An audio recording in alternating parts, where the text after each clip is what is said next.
Welcome back to the Making a Multi-Million-Dollar Med Spa podcast, where we have real conversations about what it takes to run a successful business. Thank you for joining us as we share our day-to-day successes and, even more importantly, failures and mistakes. Listen in as we host some of our peers, colleagues, and other experts in the field. We hope you enjoyed today's episode. Welcome to Season 4 of the Making a Multi-Million-Dollar Med Spa podcast. This season promises to be a fan favorite with exceptional guests, valuable insights, and a new host. Each guest will be participating in 2 episodes. The first, like the one you're listening to right now, introduces the guest, helps you get to know them, and identifies their area of expertise. Listen to each episode and submit any questions you have to the guest to answer. Your questions will be used to create the Part 2 follow-up episode that will be added to our e-courses. Questions can be submitted through Instagram, via email, or at the link in our show notes. We hope you'll join us and share some of your questions along the way. Now on to the episode. Well, hey there, this is Dr. Jay Burns. We're for Med Aesthetics, and we're on their premier platform today. And it's the podcast that we've been doing with KOLs and interesting people. And I'll do a lot of these, I hope, and we're not done. We've really enjoyed it. But I have to be honest with you, there's no one, I'm going to love one more than all the rest of them. It's one's today. It's my daughter. Okay.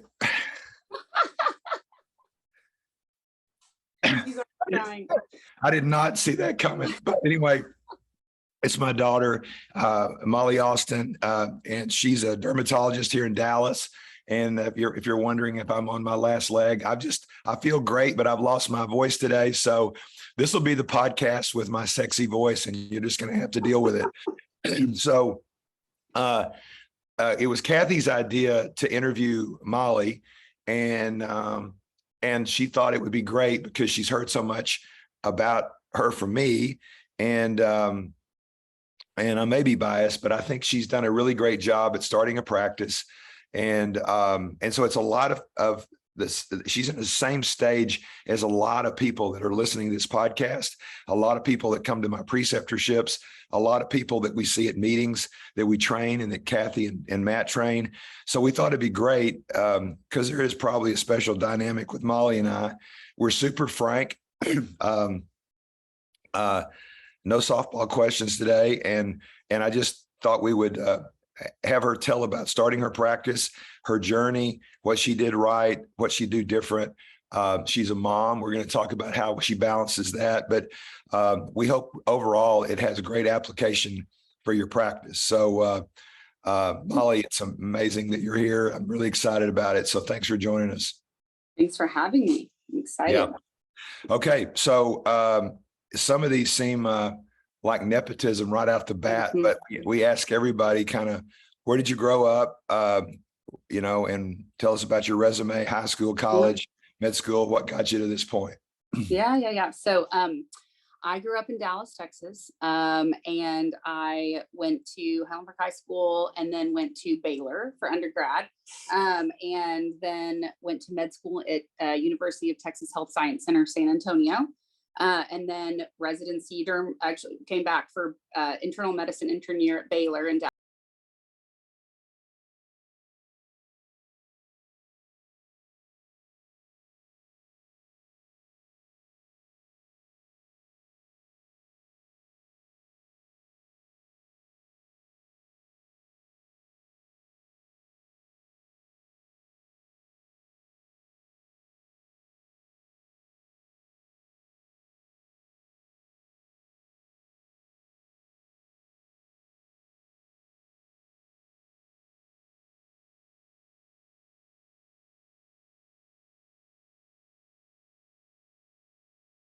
Years, and then started my own practice with a partner here in Dallas in 2019. So it'll be 4 years this summer that we have been open.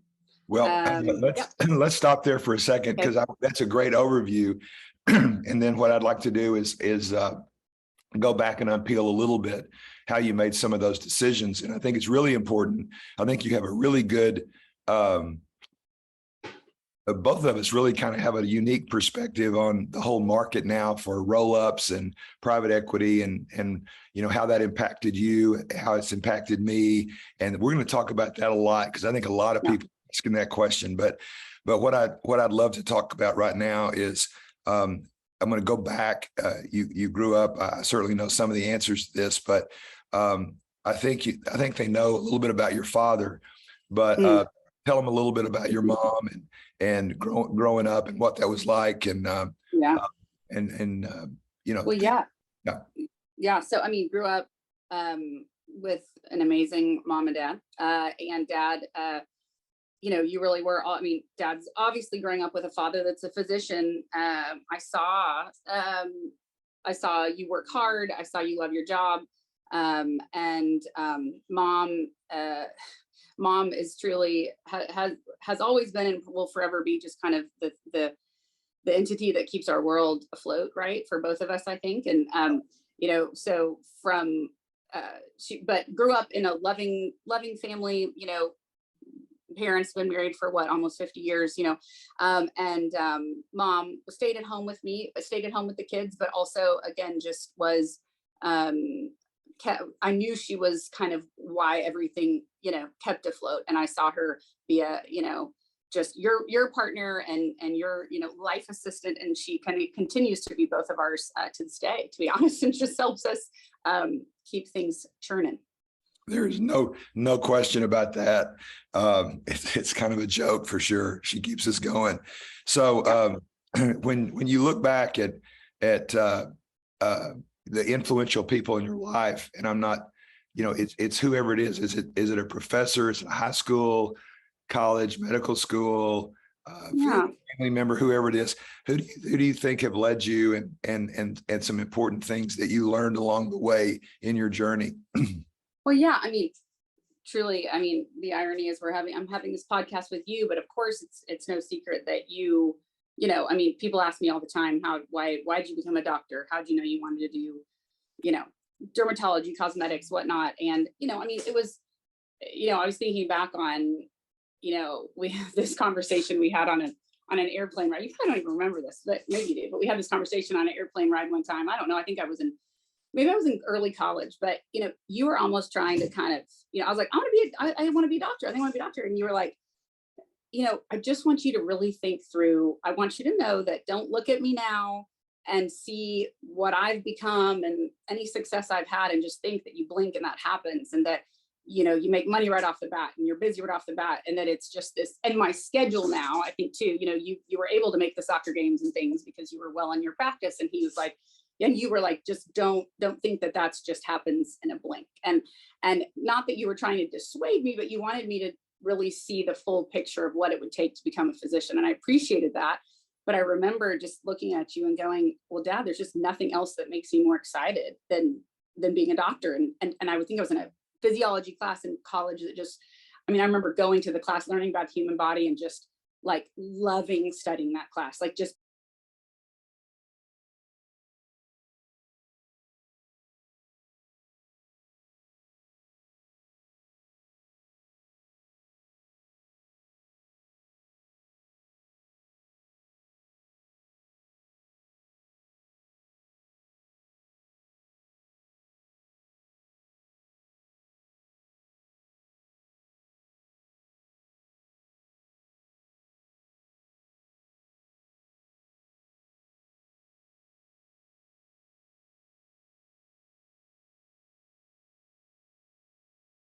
head and neck reconstruction for cancer and breast. And I was up till 2 or 3 o'clock in the night. I remember telling you, Molly, I really used to work for a living. Yeah. And I've worked hard my whole life, but I just wanted you to be aware of it. And I definitely remember I got the message, as I tell the story, and by the way, Jenny's the one that always corrects our stories because she remembers everything, but I'm glad she's not here, or we'd never get through this podcast. But I remember you saying something like, Dad, what else am I going to do? This is what I love. And I said, okay, that's what I needed to hear. And so I remember that a lot. But I think, so tell us when you decided that you wanted to be a dermatologist and what led you to that. Well, and I think, I mean, in that same vein, just talking about, your influence there was, I mean, I remember being in medical school and us talking, and when I'm trying to figure out what I want to specialize in, I didn't love the OR like you loved the OR. I didn't really like just the sterile formality of a big surgery. And it wasn't as, I wanted the hits of all the people and conversations and all the things. And I remember telling you, I just love clinic. I love when I can pop into a room and pop out and just have good chat. I mean, talking with people all day long. And I remember you being like, you know what, you should really look into dermatology, because I have some buddies and they really, you know, love it and doing good and have a good schedule and make good money for, you know, and love what they do. And it's a great way to kind of be in cosmetics but not have to do like the surgeries if you don't want to. And so then, I mean, you hooked me up with, you know, Clay Cockrell here in Dallas, and I went and shadowed him in clinic and wrote some case reports and just got my foot in the door with meeting people, which, as we all know, establishing connections is, you know, just the name of the game. Sometimes, I mean, you obviously have to have the numbers and get into residency programs and such, but you helped plug me in to meet people that helped me along this journey, right? And so ended up doing away rotations in dermatology and just fell in love with it and knew that it fit my personality, right? I think I've always said, you know, in med school, that, just honest, it's humbling to say this, but like the code blues and the really stressful situations were not my wheelhouse. I loved the idea of making somebody's quality of life better and helping people without there being a life and death situation every day. And that was just me. I remember in med school go into, you know, oncology rotations and literally crying in the rooms during the visits and being like, I can't, this is like too much for, like, I'm too emotional. I don't want to deal with necessarily this every day of my life, but I really want to help people and I really want to make people feel better. And this to me was such a great field to do that and accomplish that. So since I started crying when I mentioned your name right off the top, where did you get your emotions from? Yeah, exactly. I'll give you one guess. Yeah, that's a strong gene right there. Yeah. So, well, I that, you know, it's a compliment, but you know, they don't give the derm residencies away, and you made tremendous grades. And honestly, it's a true story that Molly would always, she didn't beat me by much, but she meet me by a little bit in her GPA in college and a little bit by her GPA in medical school. And, you know, so you can't get into derm with just connections. So she's done very, very well. And so, so let's kind of dig into a little bit about your practice and how you got there, because let's go back. You were in practice here in town, and I'd forgotten.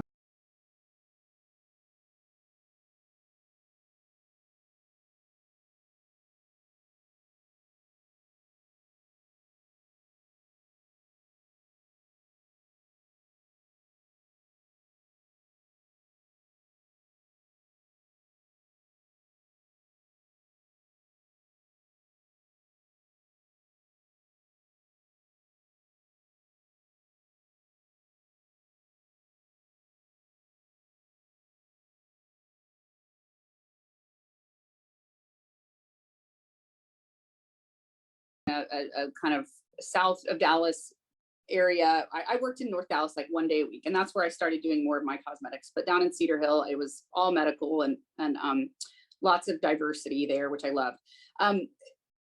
There was, you know, a point in time where my boss called me. You know, I was just a contracted employer. I just made a percentage of everything I brought in. It was just, you know, yeah, that was it. I made nothing off any extender or they didn't do a lot of cosmetics, but I didn't make anything off that. It was just everything I did, 45%. And so he calls and tells me that he has decided to sell the practice to private equity.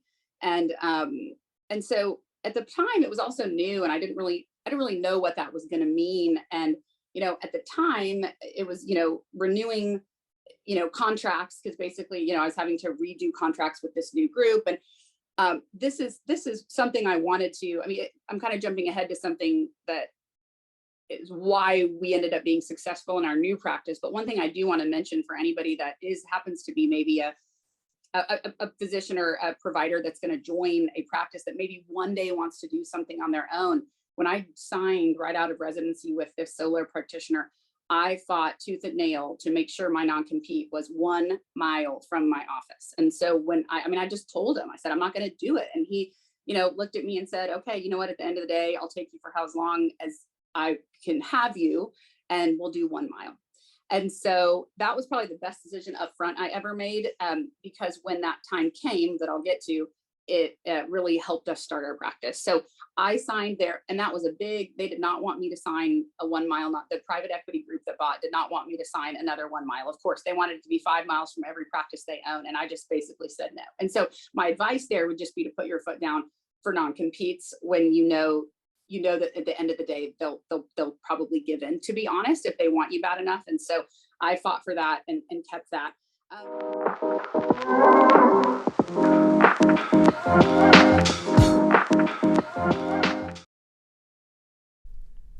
Calling all aesthetic professionals. Get ready to boost your clinic's success with the Mint Aesthetics Management and Marketing Group Training event. At Mint Aesthetics, we understand the unique challenges you face in the industry, from costly turnover to effective social media strategy. That's why we are hosting a management and marketing group training on November 15th and 16th at our training facility in Kansas City. This event is designed to benefit your clinic, team, and clients. On day one, we'll be sharing the secrets to improved management processes that will streamline your clinic's operation. You'll hear from our own management team to see how they identify needs, adapt strategies to align with their role. Imagine a clinic that operates under one aligned ideal, providing guidance for your whole team and saving you time and resources. Day two focuses on marketing, how to make it easy, what works and what doesn't, and making the most of social media. This training will equip you with the tools to attract and retain more clients, making your clinic thrive. We are confident that this training will be incredibly helpful in providing the right tactics and process to support your clinic's growth. Don't miss the Mint Aesthetics Management and Marketing Group Training event on November 15th and 16th. Ready to unlock the benefits for your clinic? Give us a call at 913-338-25.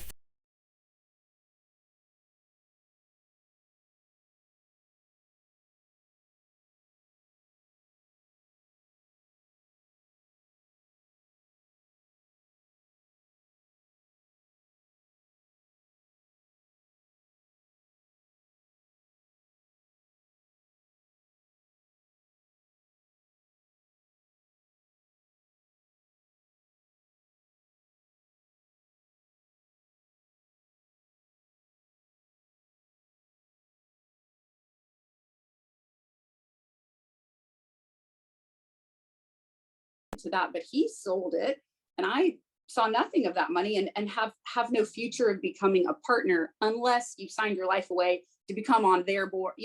I wasn't ready to do that. I was 4 years in my practice, right? So my future was bright as far as I didn't know what I was going to do, but I knew I didn't want to stay in this forever, right? So so that's really when I decided to leave. And again, I don't know how many details you want, but it's just a crazy. I want to ask you a couple of things in terms of, I think a lot of people might guess what it was like. And I think you have a great relationship. I think I've never heard you say one bad word about your ex-partner there, but y'all get along great. You understood what he did. Yeah. But the ramifications of selling were, I think the details of that might be important for them to know, like what frustrated you in that environment. Because I think people want to know, what does that look like? Yeah. I mean, not to throw anybody under the bus. No, yeah. I mean, like I said, it really didn't impact my day to day. It felt like, I will say, I think I felt a little betrayed in a way of, like, I thought that it was him and I wasn't opposed to the idea of one day me buying in and becoming partner. And I think that it was just, I thought we were maybe more of a team. And so I felt a little bit like, okay, so now other people are going to manage and be the if I came to you and said, hey, I want to buy a new laser, I want to do this, it really wouldn't be up to you. It'd be up to the private equity group. And so that made me feel like I lost a little bit of that personal connection with my partner. But yeah, no, but I will say, I mean, when I sat down and told him I was leaving, he looked at me and basically tried to convince me that it was too hard to do and that I'll never be successful because people are going to take advantage of me. I remember him specifically telling me that like, it's a cold world out there and they're going to take advantage of you. And it's hard to make it in a solo private practice or whatever, which is ironic because he did it. But I remember just feeling like, okay, he doesn't think I can do this. And I know he wasn't the only one that said that. So no, I had people that I still know and love, and they came to me and was trying to tell me that you better talk to Molly because, this is the way it's going, and there's no way she's going to be able to make this work. And so we had some really interesting conversations. So you went ahead and did it. And so tell us how that's gone and what that process was like and what your practice is like now. Yeah. So I always sort of knew in my mind that being young in my career, having at the time 2 young kids, I actually really wanted to do this with somebody else. It's funny. It's not everybody wants this. And I know you and I, Dad, even, had conversations about this, but I think, you and I talked about doing something together, but I always sort of knew that I wanted to have a partner in this.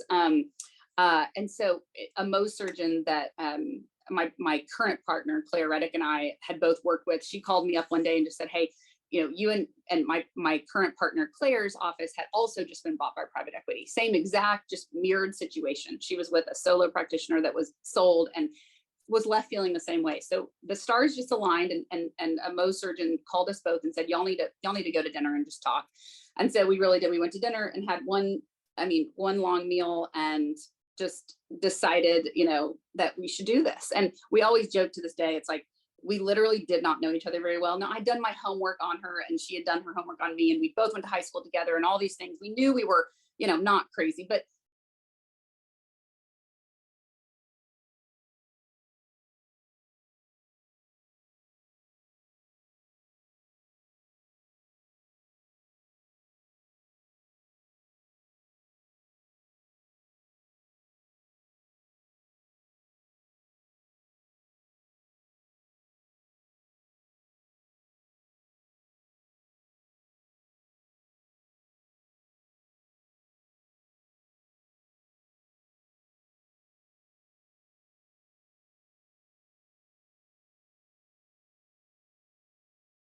we started doing, we bought a hydrofacial and a BBL, and she started doing just photofacials and hydrofacials. And that was all she did at the very beginning. Oh, you want to pause? Okay. No, I'm just going to, that's good. I was going to stop you there and say, you want to comment, like I know that you didn't get a lot. I mean, I think UT Southwestern is one of the most highly regarded derm programs in the country. And so there's no knock there, but I think I've seen a lot of dermatology. I run with a lot of dermatologists. Most people on this podcast are dermatologists, and I love them, but they will tell me themselves that even most programs, plastic surgery and derm, don't really spend a lot of time on aesthetics, right? No. I mean, you have to.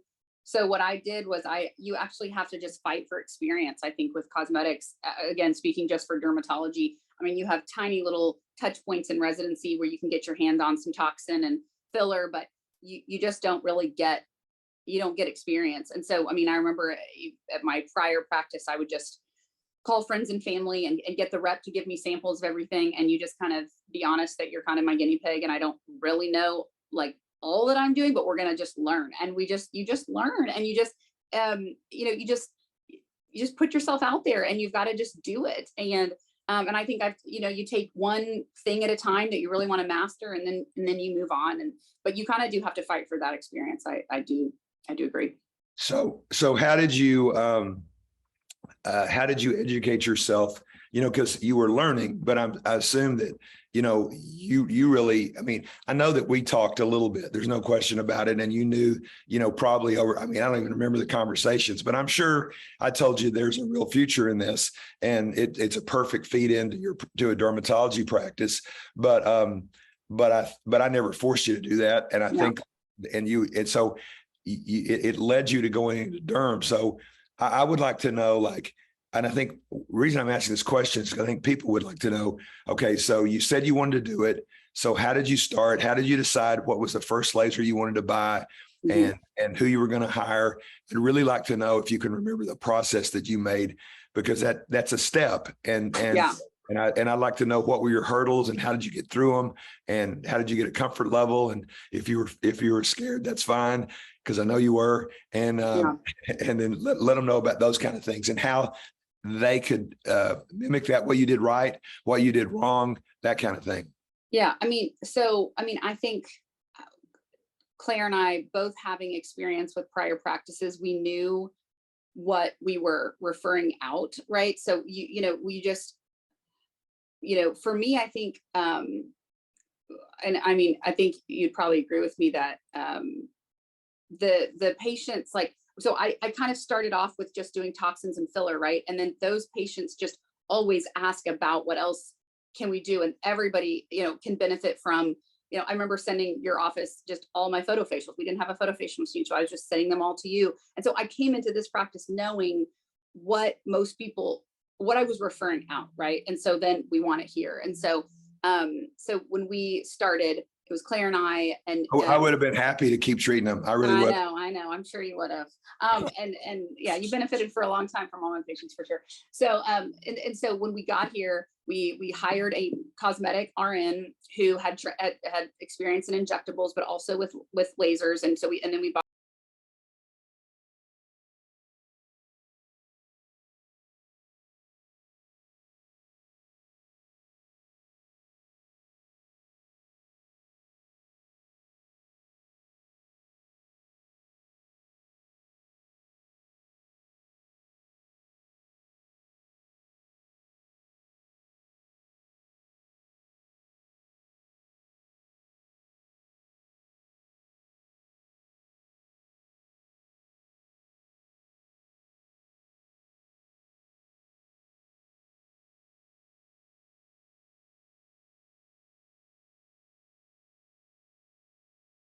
I don't know what all you want to know as far as what other devices we've added.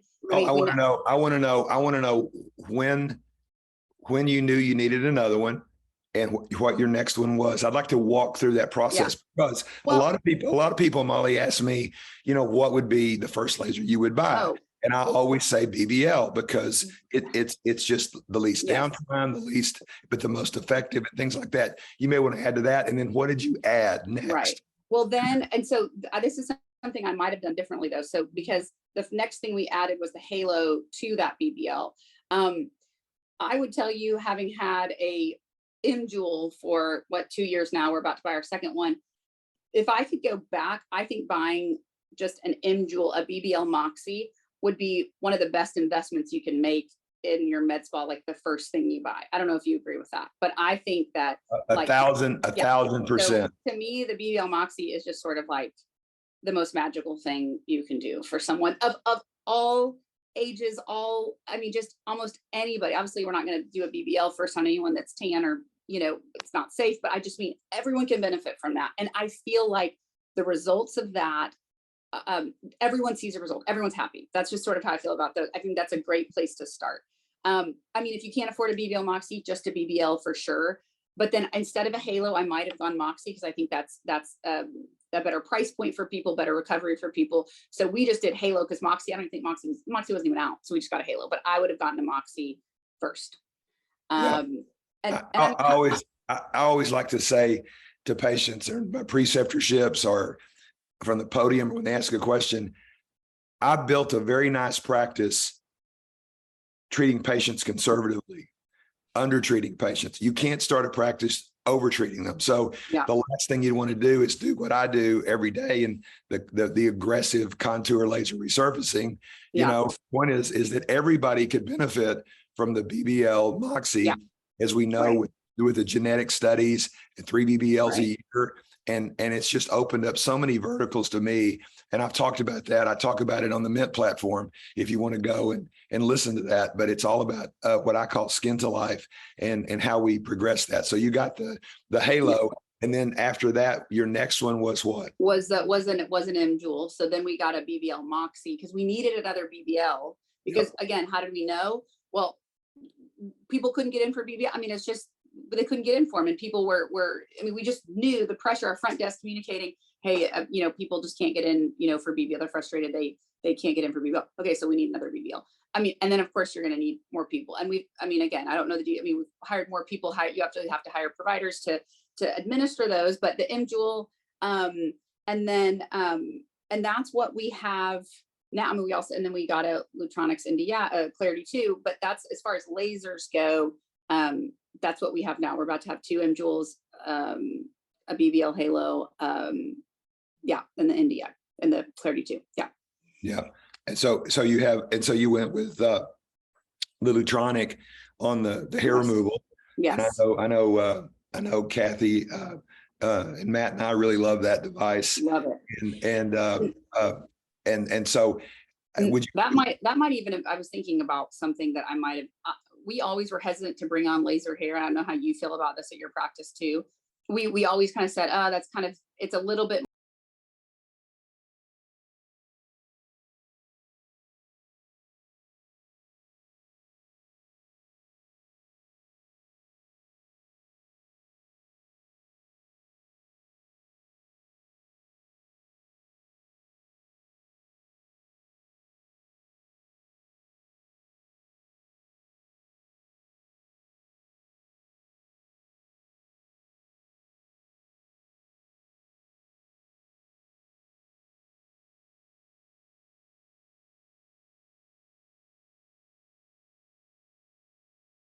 here. And so I agree that it's not like you don't want to be a med spa that's just laser hair special. Like that's not what you want to flag as like your big seller at your med spa. But I think if you don't have it, they'll go somewhere else for it. And so you want to have it in house. So for us, it's been extremely, successful. And we love that we can now just use it here. Plus there's uses for some medical derm stuff too. So we love it having it. Yeah, because it has the 755 in it, which is probably the best wavelength for laser hair removal. Yes. It also has the YAG, which is great for people with skin of color, and it's a vascular laser. So you can talk about that all the time.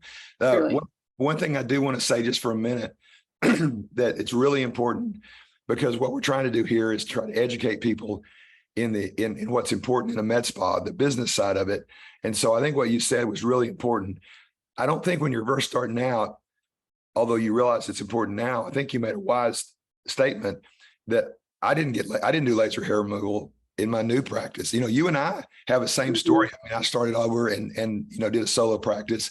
But I got my laser hair removal once I got up and running, because there's a great study in the PRNS. It's one of the most quoted studies in the history of the PRS, the White Journal, and it's called the 747 study. And I've always had it at the front of my mind that they did a study that if you have everything the patient can offer and they don't need to go out, the chance of them leaving you, if they haven't seen anybody else, is 7%. But if they go out and they see anybody else one time, the chance of them leaving is 47%. Yeah. So the point is that there's some things that I think are important. You'll never make as much money on laser hair removal as you do the things you just mentioned. But you've got them coming down your hall and they're not leaving, and they're seeing the other things that you're doing. And so I think adding that is a really good thing to do. And I love the Clarity, because it allows you to do some of the difficult vascular cases. And you and I talk about one of the great things about our relationship. Honestly, I'm just going off on a squirrel hunt, but I need to tell them that it is so freaking great.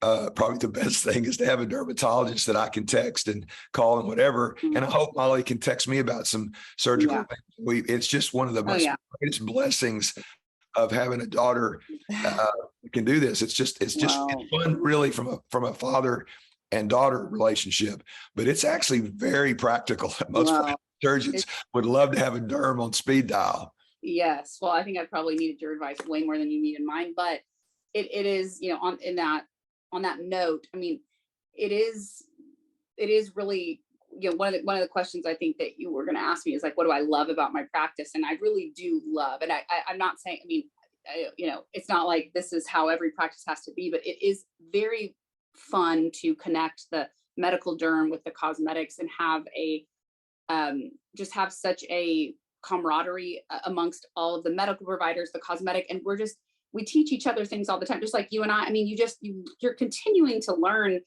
no matter where you are in your career from all angles. And so it's like using what we know in the medical side of dermatology for the cosmetics and vice versa. And we just all, no one's but I mean, there's obviously a hierarchy, but we're all learning from each other. You know, my estheticians teach me things, I teach them, and it's just a fun, like, melding of knowledge. And it's been really fun to kind of have that. And I think, like you said about patients wanting one space, our practice is unique in that we have the medical derm and the cosmetics. And I do think people love being able to get their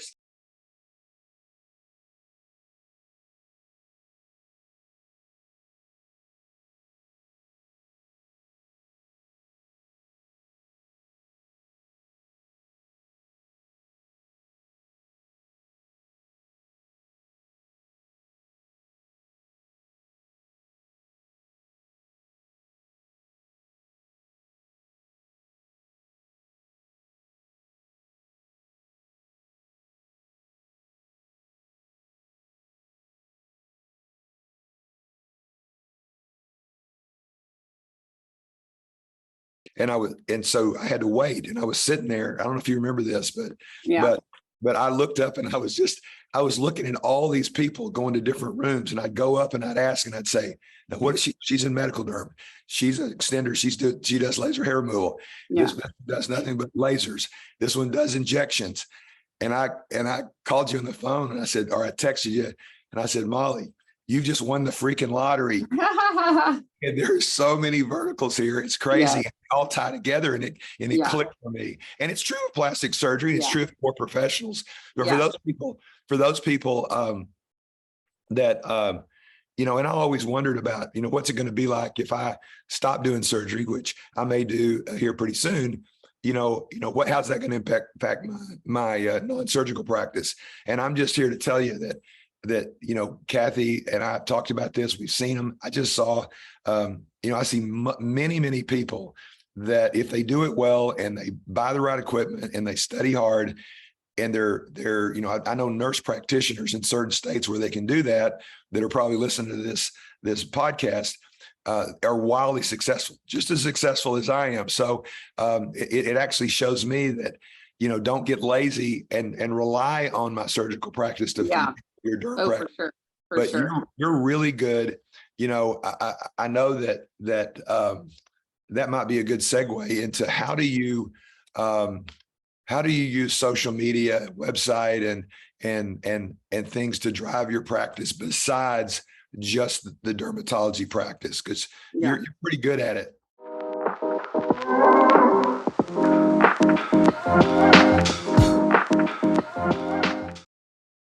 Hey listeners, don't forget to submit your questions for the second part of this series. All of your questions will be answered by the guests on the second part of their episode. Okay, get back to listening.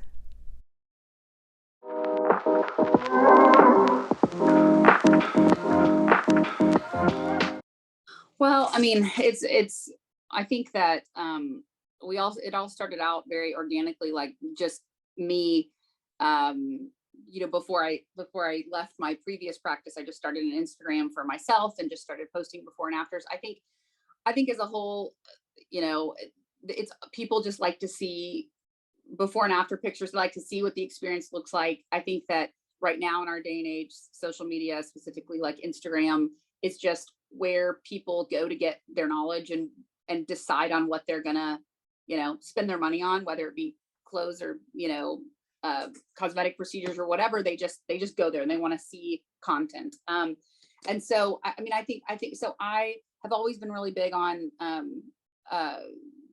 showing, like, those patients that I know are going to let me post their picture. I mean, I just think showing before and after pictures is so key. Patients are going to want to come see what your practice has to offer. And even though you and I could have the same picture, it's not like our practice does a BBL Moxie better than yours or vice versa. It's just, they just want to see it. They want to go where it's in their face. They see those results and go, wow, that's a great result. That practice can get that result. I mean, I think, and just being, we could always spend, it's a funny question right now, because in my head, I'm thinking, okay, our practice, we could always you could always do more, right? And it takes effort to market yourself on social media, to be honest with you. It takes putting yourself out there and developing content. And we have someone that helps us, but we don't have, like in your practice, I know you have somebody that does that, like that's their job. So it's a lot of work on our part, to be honest. And so always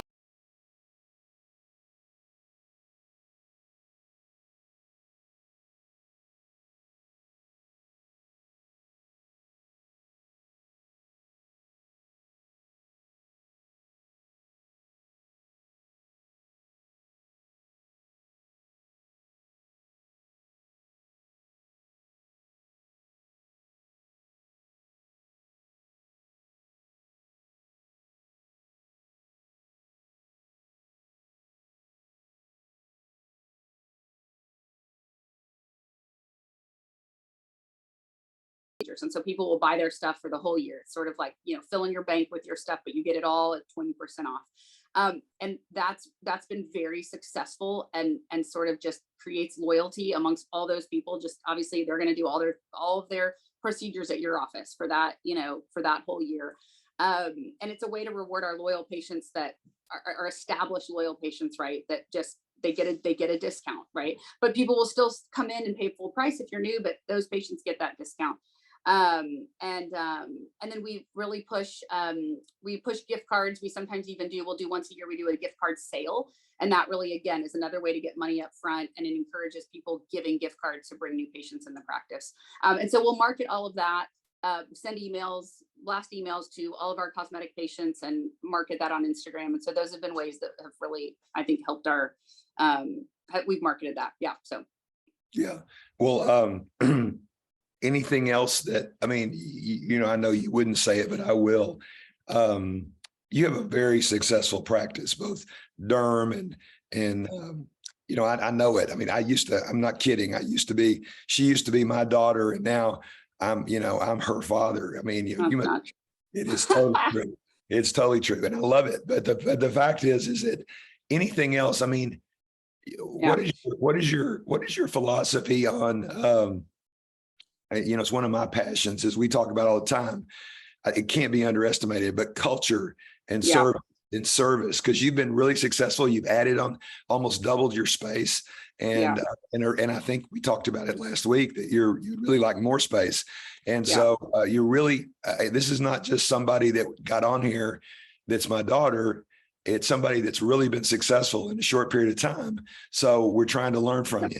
Well, that's sweet. So I do have some advice there. So, I mean, obviously anyone that opens up a practice is going to realize that customer service is paramount, and the people that greet your patients when they walk in the door, the whole experience of it all needs to be a pleasant one, right? And so I'm real big on front desk greeting, and that's the first people they see when they walk in the door. Those people, non-negotiable, have to be friendly, have to be nice. And I am a huge proponent for feedback of all kinds. So I would, little things like when we hire a new front desk, I grew up here in Dallas. So many of my patients are my friends or people I know now, having been in practice 8 years. So I will text them, and I'll just be like, hey, how was your experience with Sarah today? She's new.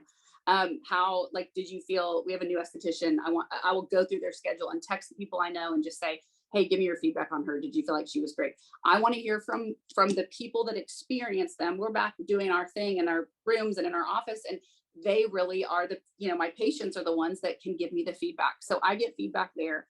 And so that the whole experience, from check in to check out, should be pleasant. And that's really important to me. The other thing that I think is important is, I think that when you're doing a cosmetic consultation and when you're seeing a patient, they'll say, what else do you recommend? Right. Or they'll ask me about something specific. Oh, I heard such and such is amazing for the saggy neck or whatever.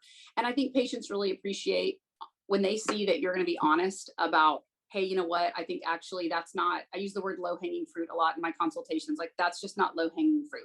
We're not, I think you're going to waste your money and be disappointed if you start there. Right. Let's talk about some things that will really be a big bang for your buck.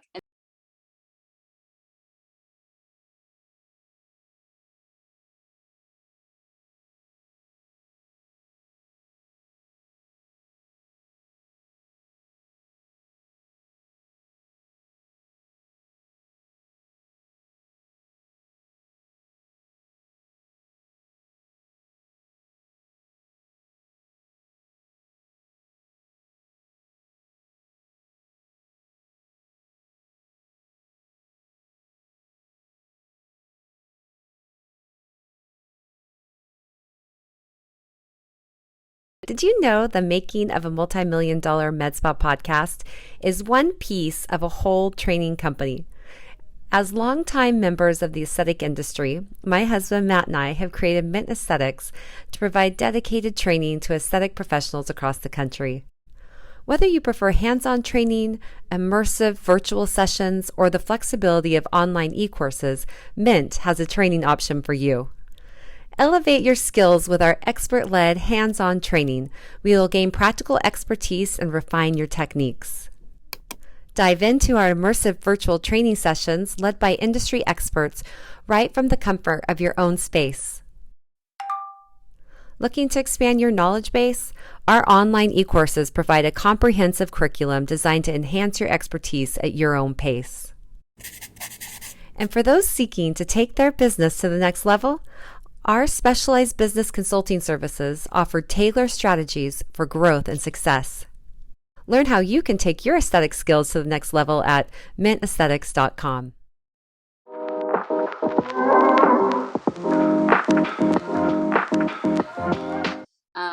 And I think telling patients that some things aren't the best for them, and like counseling them that, hey, actually don't spend money with us in that way. I don't think you need that. I think that patients just really feel like you're looking out for their best interest when you dissuade them from some things that even you could make money from. Me referring out for lower blephs instead of doing filler in someone's face, that didn't make me money, but I can tell you that they'll come back for other things, right? Because they trust me. And I do appreciate that referral. Yeah, exactly. I refer out to you all the time. Exactly.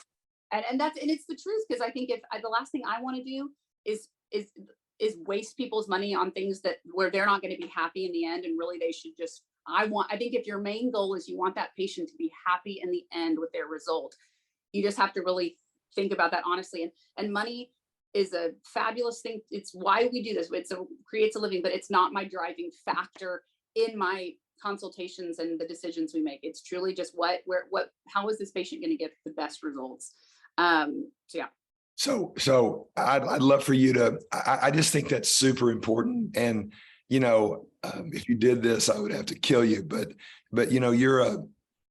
we've talked about it so many times, because I hear people, on social media and sometimes in meetings, and they'll go, well, this is as good as a facelift. This is facelift in a bottle. This laser is like 3 of these is like a facelift.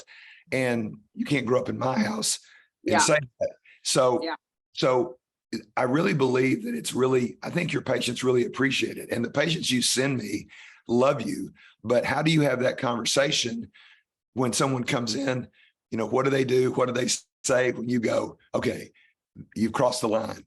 Tell me about that. You mean when I have to tell them that I can't help them, you have to go somewhere else? Yeah, I do. I think who are the patients you can't help, and where do you draw the line? And how do you refer them out? Yeah. I mean, the patients, just two on Monday I sent out because they came in with huge, orbital fat pad protrusion, needed a bleph, and they had seen some picture I'd posted on Instagram of a, mid-cheek tear trough filler, and thought that I could magically make that all go away. And, I just have to tell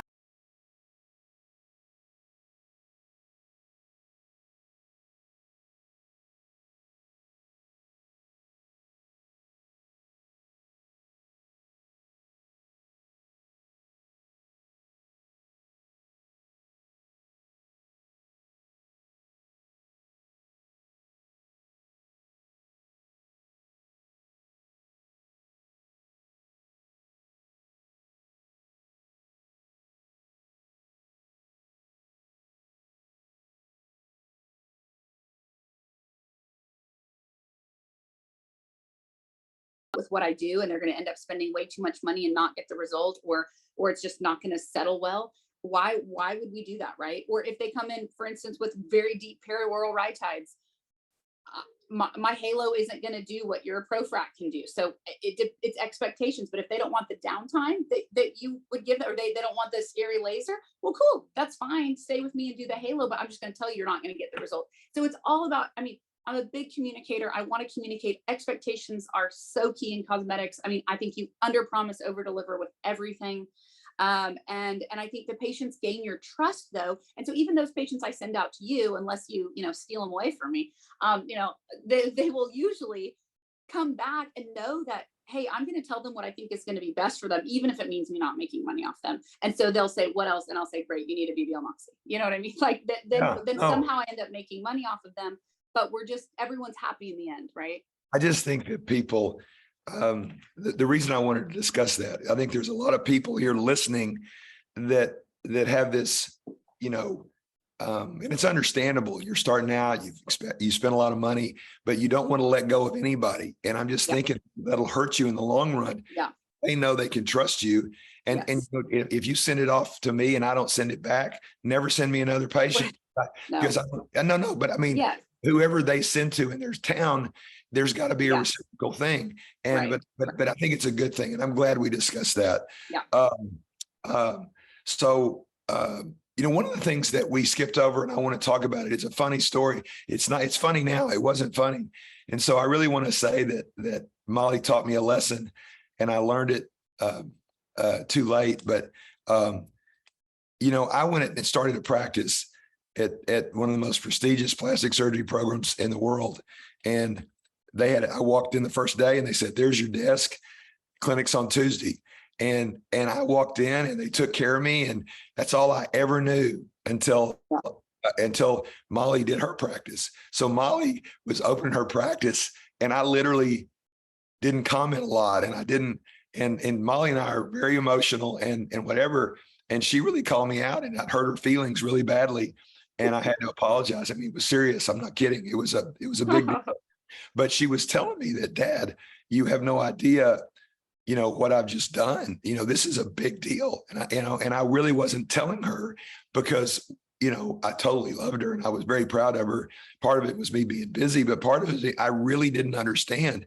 And it was interesting that a year or two later, or whatever it was, or maybe 3, I can't remember, but, I had circumstances where I had to start over totally. And I had to do all the things that she had been telling me. And I went and told her, I said, Molly, oh my God. Now, I mean, I thought I understood.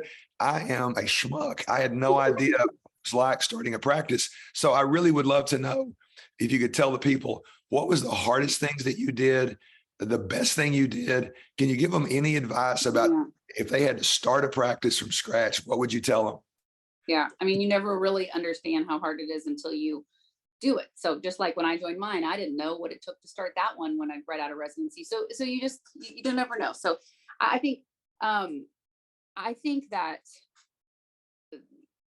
the hardest part, I mean, there's just I think there's just so many moving parts to starting a practice where it all has to align. I mean, it's like building a house. It's like building anything where you're just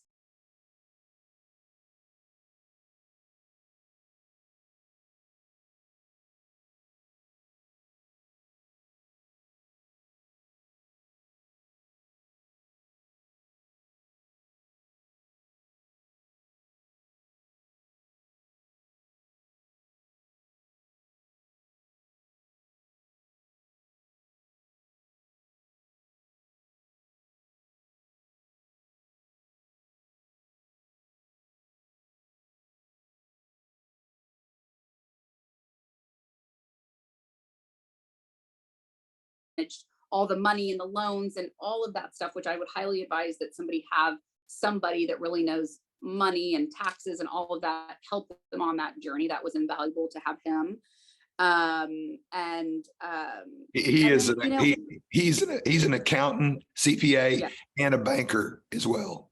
Yeah. Yes. And so he had that background, his CPA background. And so he does all our financials. And again, that would be something I would also say, just advice is you need to find somebody, it's common sense, but like that you trust to handle all your finances. There's a million stories about people that just, just do terrible things with with the practice money and are not trustworthy. And so finding somebody that you can really rely on, and that has your best interest. Obviously ours is my husband. So, let's hope he's not, I mean, we can trust him, but it's, or at least I think we can. But that's an advice there. And then I think that, but the fun part of it, I mean, it's also, I mean, you and I've talked about this, it's also just the best thing we've ever done. So I think we don't need to also just, I mean, it is hard, but anything worth doing is hard, right? When has anything amazing ever been easy to do? It's like, you do it, and then the day you open up those doors and you see your first patient make your first dollar, it's all worth it, right? You're the one in charge now, and it's so um liberating and just empowering, and the pride of just like, this was, we started this, we did this, and somehow it all just does come together, and there's just, you learn, right? There's kinks, and you figure out that this doesn't work, and then you pivot, and that's just the nature of starting a practice. And so, and you heed advice from others. I mean, I think it's just, I get questions all the time, and I'm happy to give info to anyone that has questions, because it just takes, we're all in this together. I mean, you can't be, too prideful where you don't give people advice. I'm always happy to give anybody advice on starting a practice and what I've learned, right?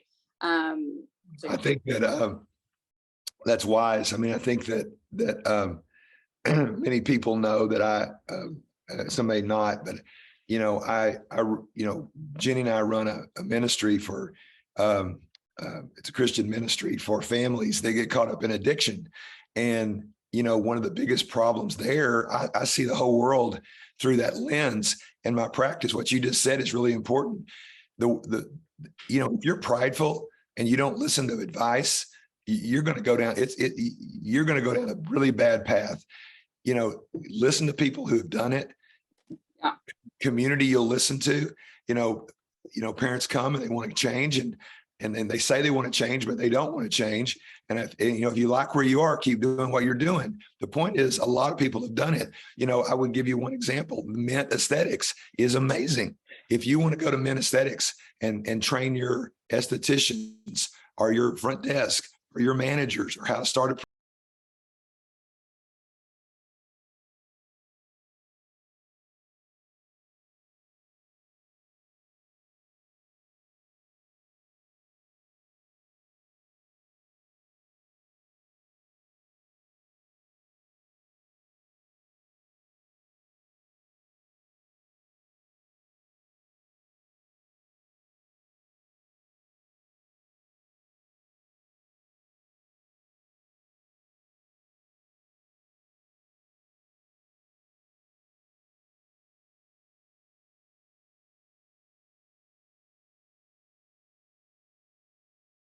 opportunity to support your practice.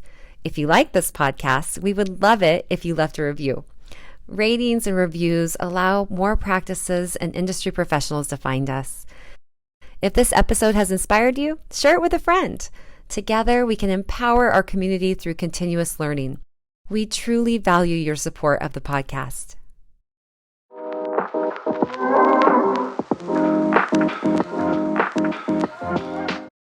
one pearl and something fun. So the business thing is, so can you tell people how a lot of people are going to think that I tell you what to do, and that would be absolutely laughable.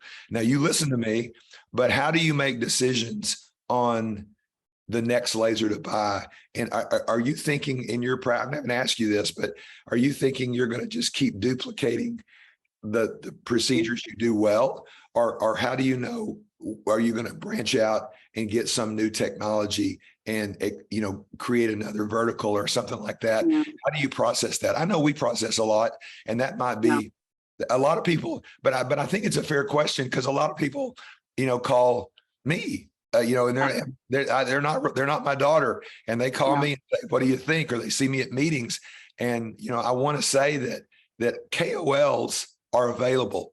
I'm available for you probably more than any KOL on the planet, but a lot of people come up and take advantage of us being at a meeting, and it's not something we really dislike. We like to share our deal. So how do you go about processing that? Is it studies you read? Is it reps? How do you manage reps? You got any pearls on that? You don't have to get extensive, but anything pops in mind? I mean, I don't know. I think it sounds just simple, but it's like, it's just the thing. Like, I think the things that we feel like we can't help with, like, for instance, I mean, it was just even things like vascular vessels on people's faces that the BBL wasn't getting, spider angiomas. I was referring out for those. And so I wanted a vascular laser. I knew that we would use it. I think if people aren't asking for it, or saying, hey, I can't get in for a BBL Moxie this fall. Okay. You just listen. I mean, I feel like in a weird way, I just listen to my patients a lot. I get feedback a lot. And when I'm referring out for something, it's a thought of, do I need to get it? Now, in our practice specifically, we're dermatologists, and not plastic surgeons. So for us, we've always kind of said we're staying like chest up, like, the whole body contouring and all of that a lot of med spas do. We have not gotten into that. And I don't know if we ever will. And so I want to say, I think that's okay too. And I think in my mind, I sort of just want to, really strengthen and help the neck. I mean, the chest up is sort of where we land, and we're skin doctors. So we want to help. We want healthy skin, glowing skin. We really love focusing on the skin more than anything. And so that's where we kind of land. I mean, again, I think that I'm referring out for, lots of neck and lower face and all the things that surgical, or maybe it's a device we don't have yet, but I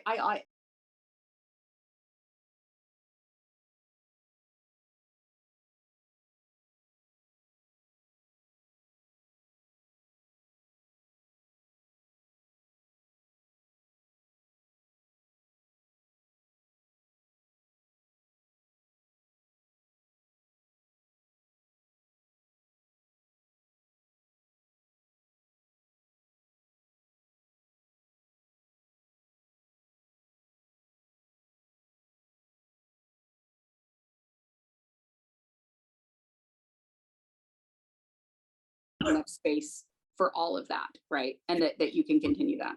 Yeah, I agree. I think what I heard you say, if I could summarize that, was very wise.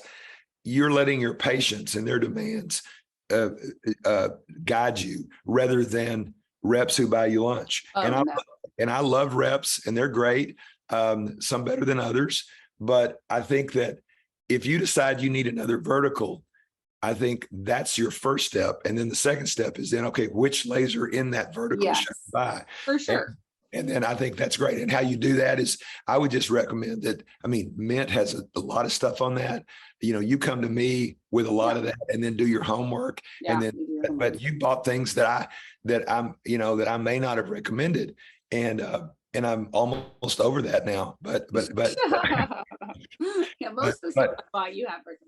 Yeah, but anyway, I just think most people, it's surprising to me, Molly, how many people think, okay, I think I want to buy this, and then they'll go for low bid or not ask questions and not do their homework, and then they're worried, they're wondering why they've got a paperweight or a coat rack in the wall. Well, and then last thing, I mean, it goes without saying, quality devices pay for themselves. So without a doubt, don't buy the cheapest photo. I mean, a BBL is not the cheapest photo facial, but it's the best. And period. And so that's what you start off with. I mean, that's what I think, that's why we started off with that. And so it's like, that is, you're never going to regret spending a little more upfront. It will pay for itself. That's my. Yeah. Okay, so we're going to close. I want you to tell them one pearl, the biggest pearl that I've learned from my daughter, although she's taught me many. But, I have a part in my preceptorship where I teach, and I talk about, okay, we get the wrinkles, the reds, the browns, the texture, the pore size, and all this kind of stuff. But then there's some specialty things like rhinophyma and other little things. If people come to me to make their skin look great, they're expecting me to get every barnacle they have on, anything that's hanging on their skin. They want it to be perfect. So one of the things is sebaceous hyperplasia. So if they have 4 or 5, I can take care of it. And Molly's taught me to add a little hypercation, what she does in her office. But let me just tell you, Molly, if they have more than 10 of those, and their face looks, I've seen some of the worst looking skin that I couldn't put my hand on it, and they've got hundreds of those sebaceous hyperplasias. Molly has changed my life. I send them to her. Tell them about what you do for those. Yeah. So, if for the patients that have that oily sebaceous hyperplasia prone skin, big pores, they just do super, super well with low dose Accutane. And this is obviously not how Accutane is not approved to treat sebaceous hyperplasia and pore size. And obviously it goes without saying, there's great caution in who you prescribe this to. Men are fabulous candidates. They don't have to do the pregnancy test. We're not worried about them getting pregnant. And so they're fabulous candidates. And then females, post-menopausal females are my favorites because we don't have to worry about them either. If you take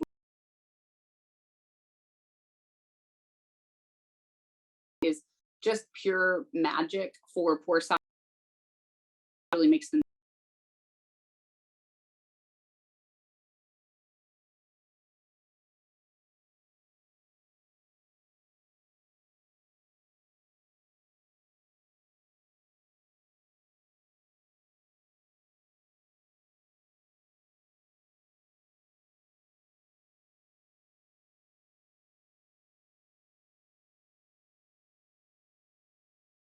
how to prescribe this medication and all the risk involved. But if you are a dermatologist and have experience with Accutane, I would think about including that in your practice, your cosmetic patients. I never prescribe it. I tell people out there, if you're not a dermatologist, you shouldn't prescribe it, but you should know a dermatologist that knows how to treat this, because nothing else is like it. And it is magic. I was at a preceptorship a couple of months ago, and I had 2 dermatologists there, and I told them the story about how I showed them pictures. I mean, I hope Kathy's can put up some before and afters here, but losing my voice, but it was so funny because these dermatologists started laughing when I told them about it, and told them my daughter turned me onto this. And I said, "What's funny?" And she said, "Well, if the truth were known, there's a lot of dermatologists. They think our skin looks great, and we're all on a little bit of low dose Accutane." Well, yeah, exactly. So, yeah. So as we close, so tell me a little bit about my favorite thing about you, and that's your family, your husband, my grandkids. Tell them about your family and what that looks like. I have been married for almost 10 years to my husband, Trip, who, like I said, runs the whole show behind the scenes. He's a behind the scenes kind of guy, so that's perfect for him. And then I've got 3 kiddos, one that is 7.5 boy. My daughter is almost 6. And then I have a baby girl who just turned 2. And so they are everything to me. And I think, to wrap it up, I will just say that, I'm a working mom of 3 young kids. My practice is successful and I love it. But what does drive me is just having that work-life balance, which my practice has offered me to have. I work 3 days a week and get to be fully mom the other 2. And I would probably tell you that those are my more taxing days sometimes, but they're so amazing. And it's having the med spa side of my practice has allowed me not to work every day, which has been the biggest blessing. That's truly my goal, is for my kids to be able to say that mom worked hard, was successful, but was also around, to be honest. And so that's the beauty of having a successful med spa, in my opinion. So I want to say that, man, I'm almost gone, but I think we're going to have to wrap it up because I can't talk. So I do want to say that if I can get this out, you've had opportunities to speak and for industry, and you've turned it down because you had priorities. And so I think that when life comes at you, you can get in a mess. So what drives you? Do you have a mission statement? How do you make those decisions and set boundaries? Yeah.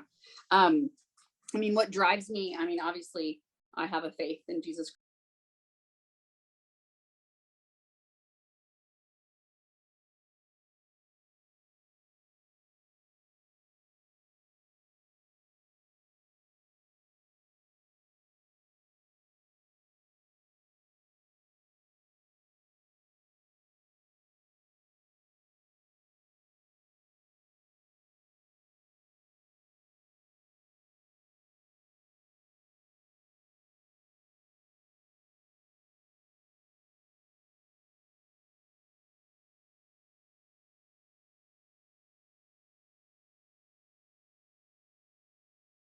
about them being happy with whatever it is, their skin check or their Botox or their whatever we do for them.